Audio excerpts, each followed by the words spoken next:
My name is Mercyline Njoroge. I am a trustee with the Masemara Staff Retirement Benefit Scheme, and today I'm privileged to attend a training with Winnet Institute here at Whitesands Sarova in Mombasa.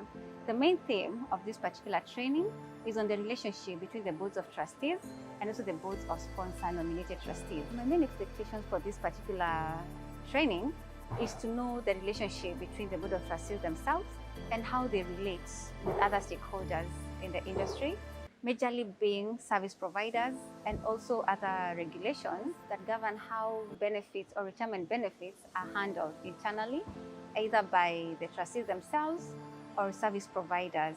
I would really like to recommend Winnet Institute to board of trustees out there who really want to know more about corporate governance in terms of how to run their board of trustees and also how to run their particular respective pension scheme.